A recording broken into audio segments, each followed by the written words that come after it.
Hi there everyone, Bruno Luce here for JLB Productions, and in this video I'd like to review the Audio-Technica limited edition AE4100. You can see there on the side there, it says AE4100 /LE, that stands for limited edition.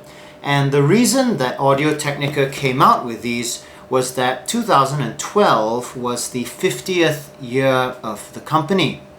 It's interesting that both Audio-Technica and Takamine guitars were founded in 1962, which makes them 50 years old last year.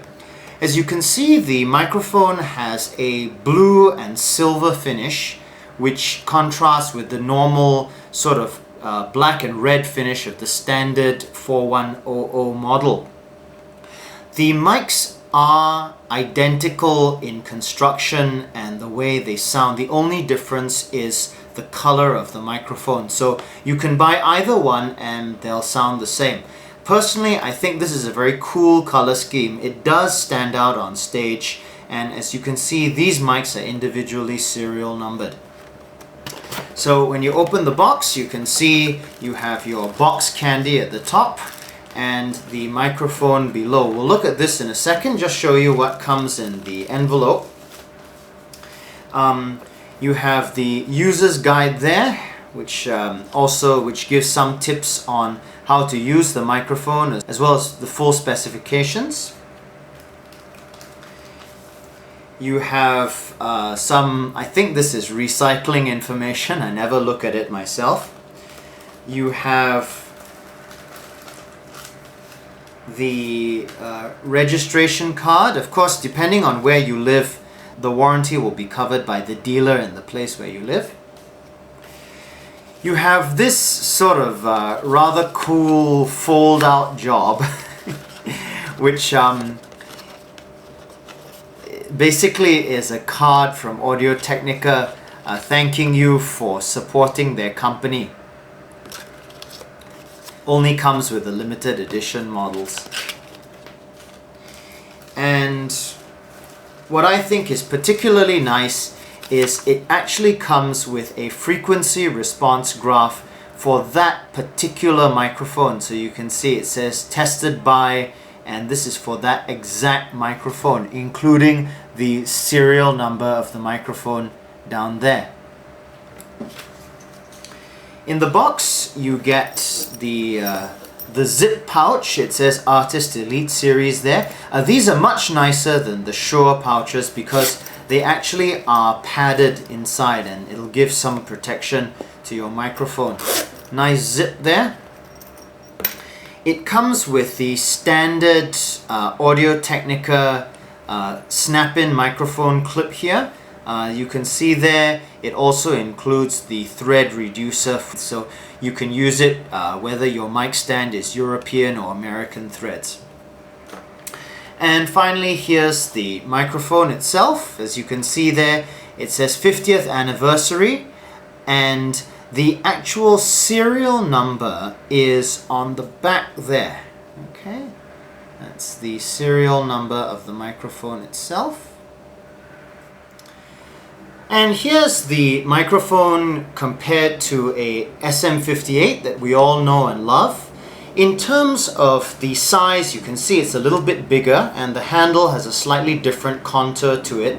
The 58 tapers a little bit more, and the 58 has a spherical windscreen as opposed to the more sort of flat, elongated windscreen of the Audio-Technica mic. In terms of specifications, the SM58 has a frequency response of 50 to 15,000 Hertz, whereas the 4100 has a response of 90 to 18,000. So the 4100 has less bass and more top end.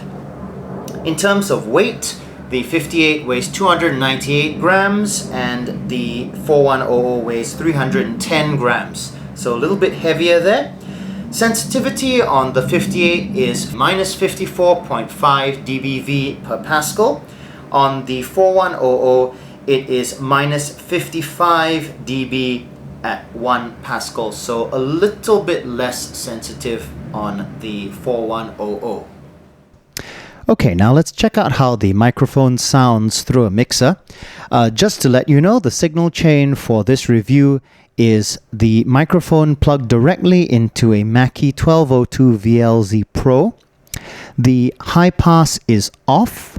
The channel gain is set at 2 o'clock. The EQ is flat, and the channel and masters faders are both set at unity gain. So one of the things that you can immediately hear about the 4100 is that it has a very, very smooth top end. You'll hear this when you compare it to the SM58. And I'll tell you, I bought this microphone as a sort of problem solver. I have a singer who I work with regularly who has a very, very I'm not quite sure if his voice is muddy or muffled, but you can never understand what he's singing when he uses an SM58.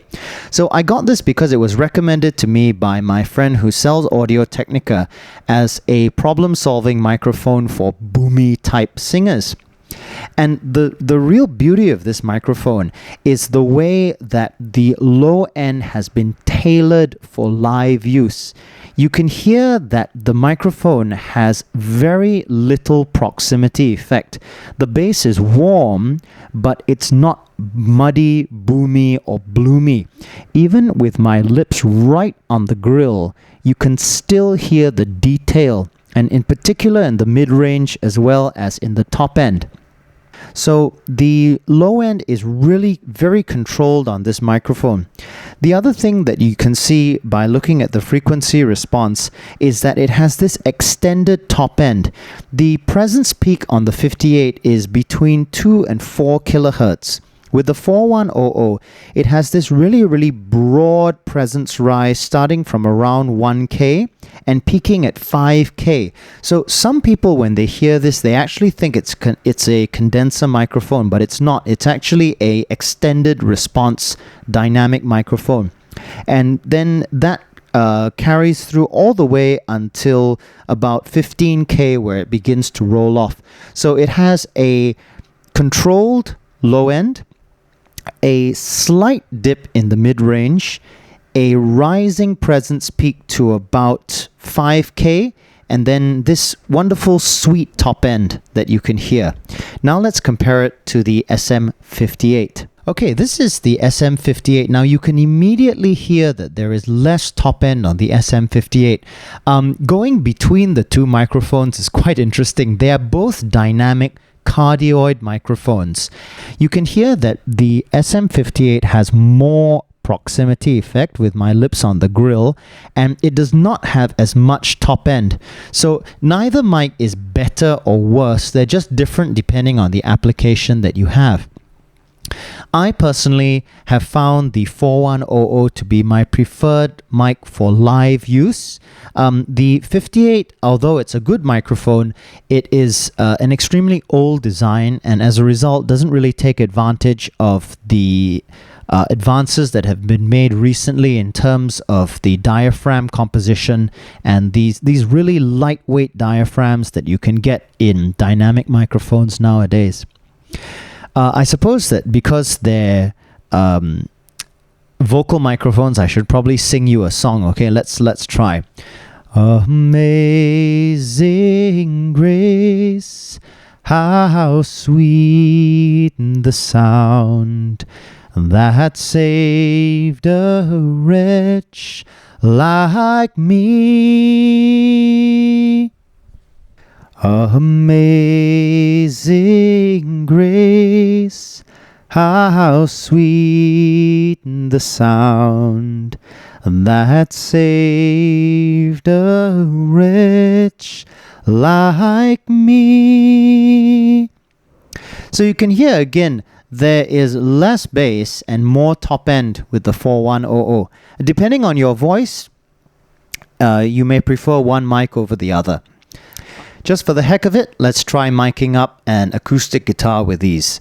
They're both vocal microphones, so they're not really designed for it, but one of the things about the acoustic guitar is that it is a very full frequency source of information. You have low frequencies and you have very high frequencies, especially when you take the harmonics into account. So it will be interesting to hear how that sounds. The other thing is that the acoustic guitar, being a percussion instrument, has lots of transients in the sound, so that will show you how the microphone handles that type of source. First, we begin with the 4100. The guitar is a Takamine TSF48C, which is a medium-sized spruce top rosewood back and sides guitar, and I'm miking at the 14th fret, about 3 to 4 inches from the guitar itself.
So in the guitar test, I think you could hear very, very clearly the extended and very, very sweet high frequency response of the 4100.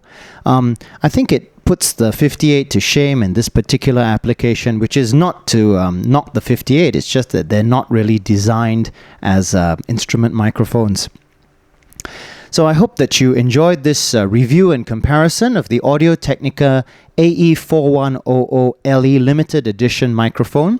The microphone is made in Japan, and in my opinion, it's an excellent microphone for singers who do a lot of live work, and in particular for singers who like to work the microphone very, very close, because as you can hear, it has that wonderful tailored low frequency response and a very, very sweet top end. Who would this microphone probably not suit? I would say female singers, because female singers, they already have a lot of high frequency information in their voice, and they have a tendency to sound a little bit harsh with this microphone. But for people like me, male singers, and also people who are basso profundo sort of types, most likely would be extremely satisfied with this. Thanks for watching. This is Bruno Luce for GLB Productions, saying have a nice day, and I'll see you again soon. Bye-bye.